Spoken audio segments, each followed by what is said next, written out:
하나님께서 주신 말씀의 제목은 그리스도인의 정체성 두 번째, 어떻게 살 것인가 라는 제목으로 말씀을 함께 나누기를 원합니다. 어느 사형수의 마지막 5분이라는 이 감동 실화의 이야기인데요. 1849년 12월 러시아 사형 집행소였던 셰메노프 광장에서 사형대 위에 28세의 청년이 있었습니다. 이 젊은 청년이 사형수가 된 것은 16세 때 아버지가 농노들에게 의해서 피살되는 것을 보고 사회주의 운동에 참여하고 그리고 반체제 운동에 참여했기 때문에 이런 사형수가 되었습니다. 이 사형 집행관이 이렇게 외칩니다. 이제 사형 집행하기 5분 전입니다. 청년에게 마지막으로 주어진 시간은 5분뿐이었습니다. 5분이면 이제 이 세상에서 사라질 그런 운명이 있었습니다. 이 사형수는 절망했고 이런 생각을 했습니다. 내 인생이 이제 5분이면 끝나는구나. 나는 5분 동안 무엇을 할 수 있을까? 그는 제일 먼저 가족과 동료들을 생각합니다. 그리고 간절히 기도합니다. 사랑하는 가족과 친구들이 내가 먼저 떠나는 것을 용서하게 하시고 나 때문에 너무 많은 눈물을 흘리지 않게 하소서. 그리고 나 때문에 너무 슬퍼하지 말게 하소서. 기도합니다. 그렇게 기도하는 가운데 집행관이 알립니다. 이제 2분이 지났습니다. 사형수는 이런 생각을 했습니다. 후회할 시간도 부족하구나. 나는 왜 이렇게 헛된 시간 속에 살았을까? 단 찰나의 시간이라도 나에게 주어진다면 얼마나 좋을까? 또다시 집행관은 마지막 1분 남았습니다. 라고 큰 소리로 알렸습니다. 사형수는요, 두려움에 떨게 됩니다. 그리고 주위를 둘러봅니다. 매선 칼바람도 이제 느낄 수 없겠구나. 맨발을 타고 올라오는 그 냉기조차도 이제 느낄 수 없겠구나. 더 이상 볼 수도 만질 수도 없고 들을 수도 없겠구나. 모든 것이 너무 아쉽고 아쉽다. 사형수는 처음으로 느끼는 세상의 이 소중함을 느끼며 고요히 눈물을 흘리기 시작합니다. 사람들의 발자국 소리가 저벅저벅 납니다. 반대편에서 사격을 위한 대열을 맞추는 소리가 들려옵니다. 살고 싶다. 조금이라도 더. 그때 탄창을 장전하는 소리가 이미 그의 폐부를 뚫고 지나갔습니다. 그때 한 병사가 소리치며 흰 수건을 흔들며 막 달려옵니다. 형을 멈추시오. 황제의 어명이요.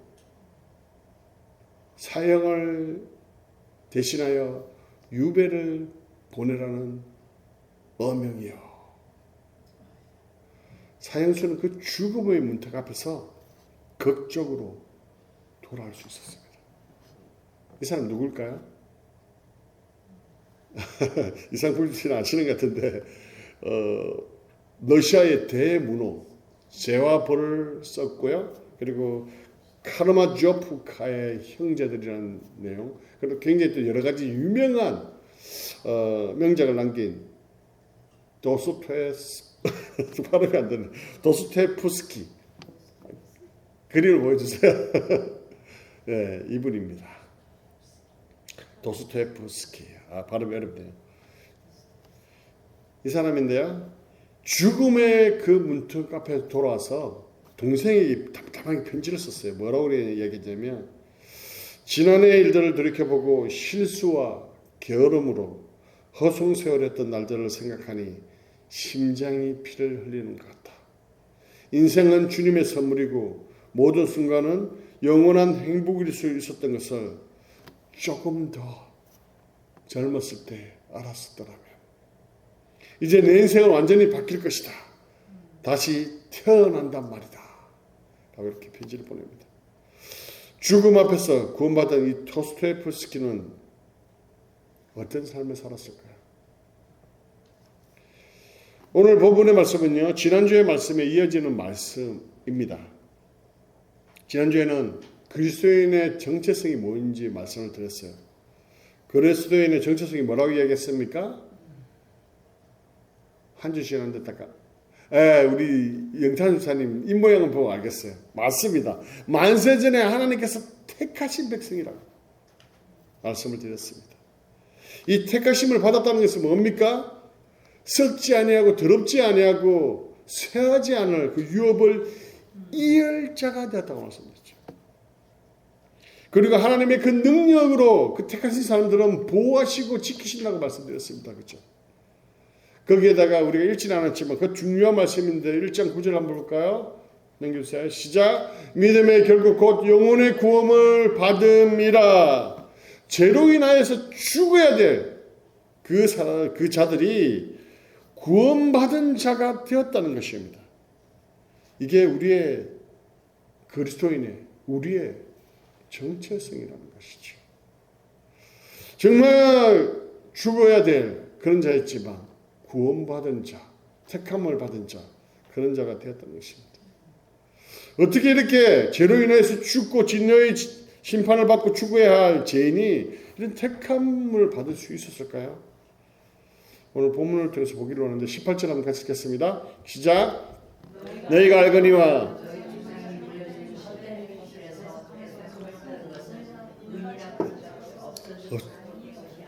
네, 그렇습니다. 수신자인 이방의 그 그리스도인들은요, 구원받기 전에는 그 조상들로부터 전해받았던 그 우상을 숭배하는 자들이었습니다. 그래서 그들의 삶은 아무 의미가 없는 무가치한 허무한 인생을 쫓아가는 그런 죽은 자와 같았던 자들이었다는 것이죠. 이들에게는 소망이 없었고 사형 선고를 앞둔 그런 사람들과 같았다는 것입니다. 그런 그들이 어떻게 되었다고요? 대속함을 받았다고 말씀하고 있습니다. 이 대속함이라는 말씀은 랜섬이라고 하는데 굉장히 중요한 의미가 있습니다. 그래서 그 대속이라는 뜻의 헬라어를 보시면요, 티트로라고 해요. 티트로.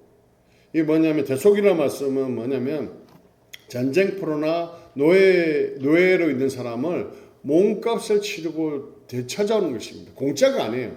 반드시 몸값을 치르고 되찾아오는 것을 말합니다.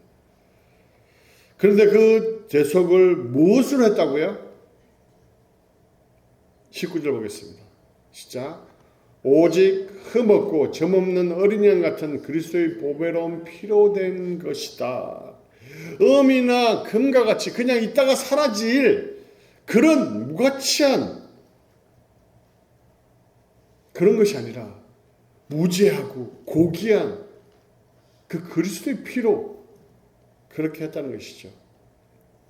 사형 선고 받은 자와 같이 무가치하고 공허한 인생을 살 수밖에 없는 그런 존재인 우리를 하나님이신 그분 예수 그리스도께서 그 영광과 그 보좌를 다 버리고 오셔서 이 땅에 오셔서 그 고귀한 피를 흘리심으로 우리를 대속하셨다는 것이죠.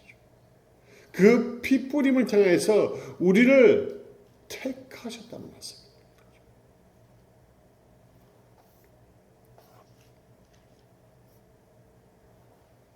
도스토옙스키는 죽음의 그 직전 앞에서 구원받았습니다.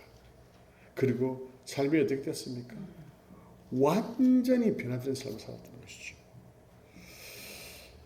여러분이 만약 이 죽음 직전 앞에 다시 살아난다면 어떤 삶을 사시겠습니까? 우리 또한 택함 받은 자로서 죄로 인하여서 죽어야 될 자였는데 하나님께서 살리셨다는 것이죠. 그렇다면 그런 택함 받은 자로서 어떻게 살아갈 것이냐는 것이죠. 어떻게? 이것을 베드로가 오늘 우리에게 본문에서 말씀하고 있는 것이죠. 13절 말씀을 볼까요? 같이 읽겠습니다. 시작.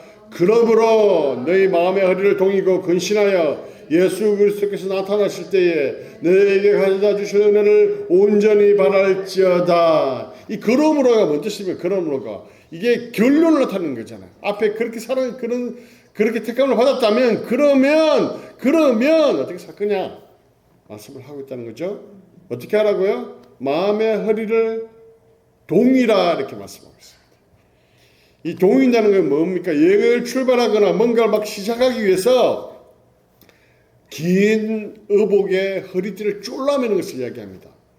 이 단어는요, 신약에 어디에서도 찾아볼 수 없는 유일하게 나오는 단어입니다. 그러나 이 말씀에 대한 근거를 어디서 찾을 수 있죠?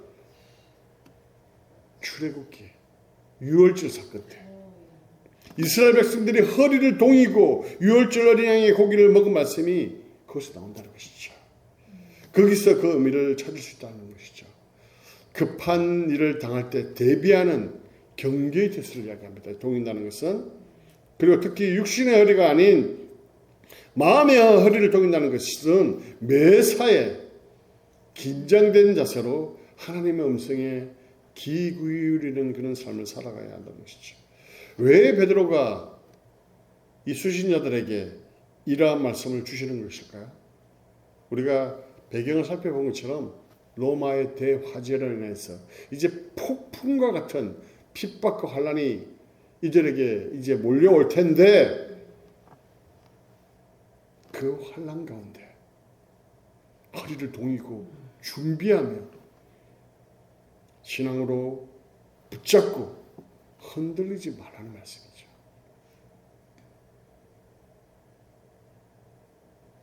또 이 사탄은요 계속해서 하나님의 택한 백성들을 그 택한 백성으로서의 그 정체성을 잊어버리고 방황하고 무가치하고 쓸모없는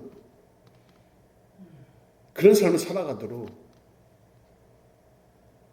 계속해서 그 틈을 공격하고 나온다는 것이죠. 여기서 허리를 동인다는 것은 그 틈을 사탄에게 주지 말라는 것이죠. 그래서 우는 사자처럼 두루삼킬 자를 찾는다고 얘기하잖아요.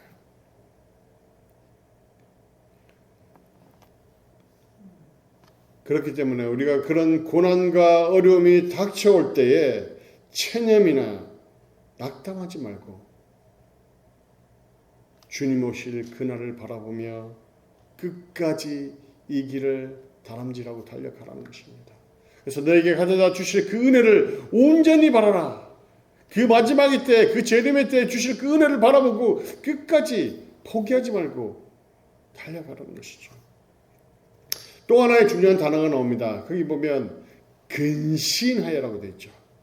이거는 헬라어로 네포라고 하는데요. 무슨 뜻이냐면 술 취하지 않고, 넘겨주세요. 술 취하지 않고 정신 차리다 이런 뜻이에요. 우리가 영적으로 나태해지거나 세속적인 욕구나 욕망으로부터 우리를 지키는 방법은요, 근신하는 방법은 뭡니까? 날마다 말씀 앞에 나아가는 거죠. 그리고 날마다 말씀 앞에 나아가서 나를 비추는 것입니다. 제가 2024년 여수바라보기 프로젝트를 하는 이유가 뭡니까? 여러분이 날마다 그 말씀 앞에 나아가서 성경을 통독하시고 큐티하시고 읽으시고 들으시고 그런 가운데 날마다 영적으로 나태하고 안일해지지 않도록, 그래서 우리의 믿음을 말씀대로 살아내고 그 말씀대로 지킬 수 있도록 하기 위함이라는 것이죠. 영적으로는요, 우리를 계속 그 믿음 안에서 끌어내리려고 하는 적들이 굉장히 많이 있습니다. 제가 예전에 말씀을 드린 것 같긴 한데, 신앙이라는 배를 우리는 가지고 있습니다. 배가 물이 흘러가는 배는요, 가만히 있으면 어떻게 됩니까? 어떻게 될까요? 그대로 있지 않아요. 계속 뛰어내려갑니다. 그렇기 때문에 어떻게 됩니까? 계속해서 나아가야 된다는 것이죠. 계속해서. 그리고 정신 차리고 깨어 있어야 한다는 것이죠. 우리가 영적인 바로미터를 켜고 말씀의 바로미터를 켜고 그 말씀에 민감하게 살아갈 때 다가오는 그 죄의 유혹들로부터 이길 수 있다는 것입니다. 갑자기 닥치는 일들에 대해서요, 내가 미리 준비하고 있으면 그것을 이길 수 있는 퍼센트가 80%예요. 근데 전혀 준비하지 않고 그 위기를 맞이하면 그것을 극복하고 이겨낼 수 있는 확률은 20%밖에 안 됩니다. 베드로는 앞으로 다가올 그 혼란 가운데 닥쳐질 그 유혹들과 죄의 그 모습들로부터 이길 수 있도록 마음을 동이고 근신하라고 베드로는 말씀하고 있는 것이죠. 두 번째로 택함 받은 자로서 어떻게 살아야 할 것인가 내용이 말씀이 나오는데요. 14절을 볼까요? 14절 시작. 너희가 순종하는 자식처럼 전에 알지 못하던 때에 따르던 너희 사역을 본받지 말고, 보면 전에 알지 못했던 때 따랐던 이 말씀이 나오는데요. 복음을 알기 전에, 그러니까 하나님을 전혀 몰랐었다는 것이죠. 하나님을 전혀 몰랐고 무지했기 때문에 어떻게 했습니까? 자기들의 그 관습, 방법, 세상의 유혹, 그 과거에 행했던 것을 따라갔다는 것이죠. 그리고 각종 그 더러운 욕망들을 쫓아 따라왔다는 것입니다. 에베소서에는 또 이렇게 말씀하고 있죠. 보여주시죠. 시작. 너희는 유혹의 욕심을 따라 썩어져가는 구습을 따르는 옛사람을 벗어버리고, 사도 바울도 그 이야기를 하고 있습니다. 우리가 예수 그리스도를 믿고 구원받아서 하나님의 백성이 되고 선택됐지만 저는 유혹의 욕심을 따라 썩어가는 구습을 벗어버리지 못하고 따라갈 수도 있다는 것이죠. 이 수신자들은 하나님이 어떤 분이신지 모르니까 그 사역들을 쫓아, 무가치한 것을 쫓아 살아갈 수밖에 없었습니다. 하나님이 어떤 분이신지 모르기 때문에 그 유혹을 이길 수 없고 하나님 말씀에 순종하며 살 수가 없어요. 그래서 그 죄의 유혹에 따라왔다는 것이죠. 그런데 그 죄로 돌아가지 말라는 거예요. 우리가 신앙생활하며 살아가는 가운데요, 고난이 닥치고 어려움이 닥치고 여러 가지 환란이 닥치면요, 내가 예전에 해왔던 그 습관으로 돌아가는 경향이 많이 있다는 것이죠. 끊어버렸던 그 죄악들의 모습으로 돌아가게 된다는 것입니다. 하나님을 대신하는 그러한 것들을 찾을 수 있게 된다는 것이죠. 힘들면요, 죄를 쫓아가게 하신다는 것입니다. 그래서 사도 바울은 전에 따르던 그 사역을 본받지 말라 말씀하고 있다는 것이죠.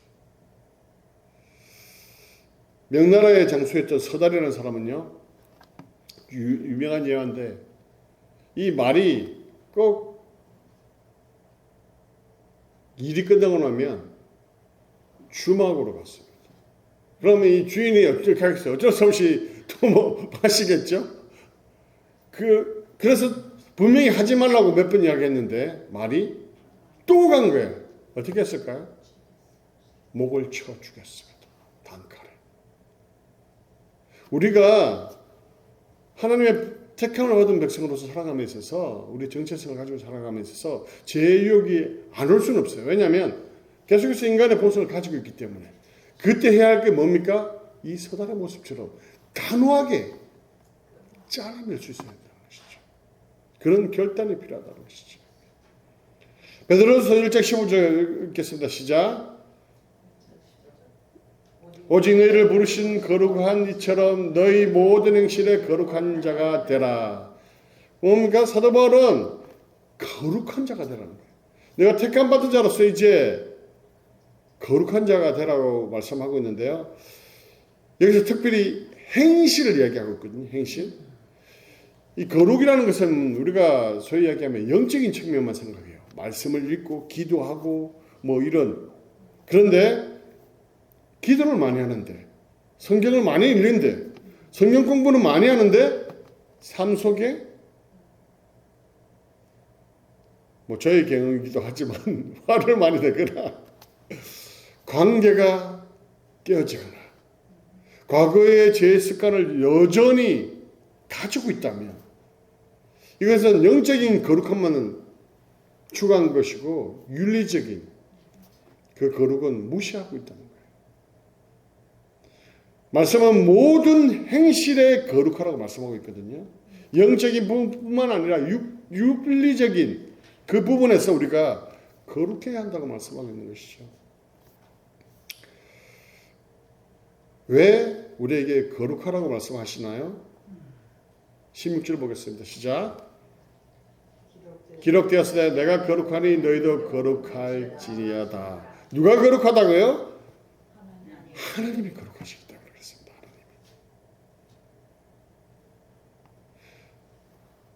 그렇게 하나님의 택함을 받은 자로서 하나님과 교제하기 위해서는요, 우리 또한 거룩해야 한다는 것이죠.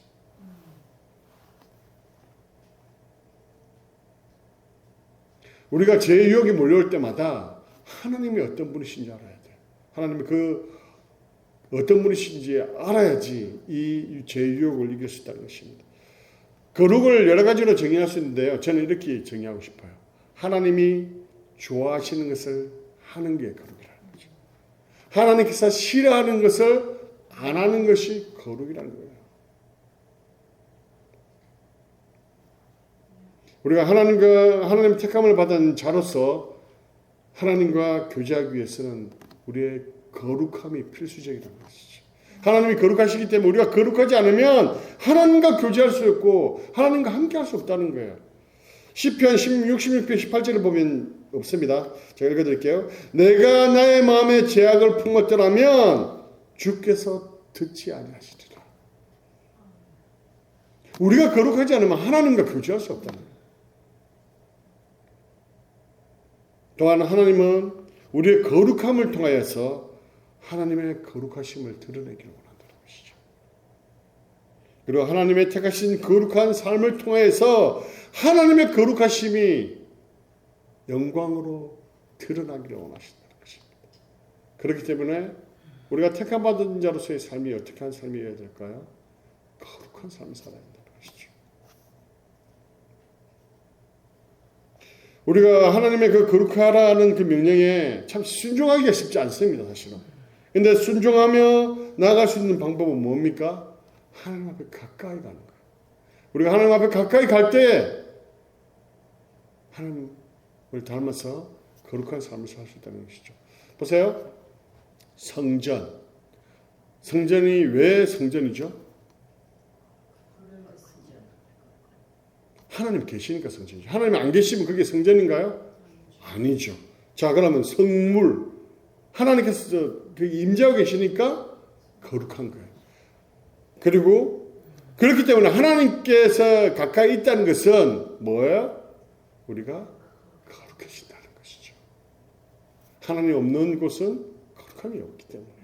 그러니까 하나님과 거룩해지고 계신 우리가 날마다 하나님 앞에 가까이 가기 위해 노력을 해야 된다는 것이죠. 그것이 제가 계속해서 강조하지만 말씀이고 큐티고 기도고 하는 것이죠. 자, 세 번째로 택함받은 사람은 어떻게 살아야 됩니까? 17절 읽겠습니다. 시작. 외모로 보시지 않고 각 사람의 행위대로 심판하시는 일을 너희가 아버지라 부른즉 너희가 나의 권한으로 있을 때 두려움으로 지내라. 두려움 가운데 지내라는 것이, 이 두려움은 그냥 무서운 스케일 이런 것들보다는 경외함, 하나님 그 놀라운 역사를 바라보면서의 그 경외함, 그런 두려움이라는 것이죠. 그래서 그 경외함으로 지낼 때, 하나님을 두려워하며 경외할 때 죄에 빠지지 않는다는 것이죠. 그리고 중요한 것은 뭡니까? 하나님께서는 그 행위대로 심판하시는 분이시기 때문에 그렇습니다. 우리가 다 죽고 나면 다 하나님의 심판대에 서는데 그 심판의 기준이 뭡니까? 외모가 아니고 행위라는 거예요. 아마 하나님께서 외모로 우리를 심판하신다면 살아남은 사람이 있을까요? 아무도 없을 거예요. 그렇기 때문에 거룩한 삶을 살라, 두려움으로 지내라. 하나님을 두려워하는 사람은 함부로 그 죄 가운데 나가지 않을 것이기 때문에 그렇습니다. 마지막으로 택함 받은 자로서 어떻게 해야 하냐면 22절 보겠습니다. 시작. 너희가 진리를 순종함으로 너희 영혼을 깨끗하게 하여 거짓이 없이 형제를 사랑하기에 이르렀으니 마음으로 뜨겁게 서로 사랑하라. 외적인 환난과 고난이 있을 때 정말 우리가 해야 할 것이 뭐냐면 공동체 안에서 정말 해야 될 게 뭐냐면요. 싸우는 게 아니라 비난하는 것이 아니라 사랑하는 것입니다. 사랑. 특히 여기서 보면 형제를 사랑하기에 이르렀으니 이 형제를 사랑한다는 것은 헬라어로 뭐라고 얘기합니까? 필라델피아라고 얘기합니다. 우리 필레오라고 많이 알고 있죠, 그죠? 같은 그 언어를 가지고 있는데 필라델피아라고 합니다. 이들은 인종도 다르고 그리고 신분도 다른 그런 그때 당시에는 굉장히 신분과 인종에 대해서 굉장히 차별이 더 심했거든요, 오늘보다. 그런 사람들까지 그리스도 안에서 형제로 받아들이고 형제처럼 사랑했다는 거예요. 그렇게 선택받은 백성으로서의 모습은 사랑하는 삶을 살아가야 한다는 것이죠. 사랑한다는 거의 전제가 뭔지 아세요? 간에 용서가 전제되어야 됩니다. 왜냐하면 서로 간에 상처 중에 너무 많거든요. 근데 그것을 사랑하기 위해서는 뭐가 먼저 전제되어야 되냐면 용서가 전제되어야 돼요. 그리고 형제처럼 사랑하라고 말씀하시면서 뭐라고 얘기합니까? 마음으로 뜨겁게 서로 사랑하라. 형식적으로 사랑하는 것이 아니라 마음으로. 그것도 어떻게 해요? 뜨겁게 사랑하는 것이죠. 여기서 사랑하라는 여기 단어는요, 이 필라델피아와 같은 단어가 아닙니다. 넘겨주세요. 아가페의 사랑. 똑같은 사랑을 썼지만 헬라어가 틀려요. 더 강조하는 것이죠. 아가페가 무슨 사랑입니까? 아가파오인데 어떤 사랑이죠? 조건 없는 사랑이에요. 조건 없는. 뜨겁게 조건 없는 사랑으로 사랑하라는 거예요. 이것은 죄인을 향한 사랑이죠. 그죠? 죄인을 향한 사랑. 예수님의 피값을 흘러 주고 산 형제들, 그 형제처럼 조건 없이 서로 사랑하라는 것이죠. 그래서 하나님의 사랑이 얼마나 큰지 알 때 가능한 거예요. 죽어야 될 자를 구원해 주신 그 사랑. 그 사랑을 받은 걸 우리가 알고 있다면 우리에게 조금 잘못하고 우리 마음에 좀 들지 않고 상처 줬고 그런 사랑이 할지라도 사랑해야 말이죠. 사랑하는데 어떻게 사랑한다고요? 뜨겁게 조건 없이. 옆에 분들 한번 쳐다보세요. 주님 안에서 사랑합니다. 마음이 없는 것 같아요. 여기 보면 마음으로 뜨겁게 사랑하라고 얘기했습니다. 옆에 분들 바라보시면서 주님 안에서 사랑합니다.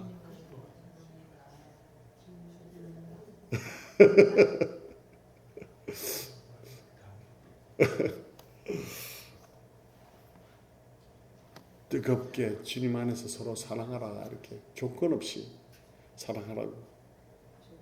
우리가 하나님 앞에 어떤 존재이고 그걸 제대로 안다면 이 뜨겁게 서로 사랑하는 말씀을 실천할 수 있을 것입니다. 말씀의 결론을 드리기를 원합니다. 사랑하는 성도 여러분, 우리가 예수 그리스도에게 보혈로 구원받은 택함 받은 사람들입니다. 그리고 새하지 않고 썩지 않고 더럽지 않은 그 유업을 받은 사람들입니다. 그리고 하나님의 그 보호하신 가운데 살아가는 사람들입니다. 그렇다면 어떻게 살아가야 할까요? 주님 오실 때까지 그 환난과 고난과 역경이 온다 할지라도 마음의 허리를 통이고 근신하며 우리의 믿음을 지켜내고 승리해야 할 것입니다.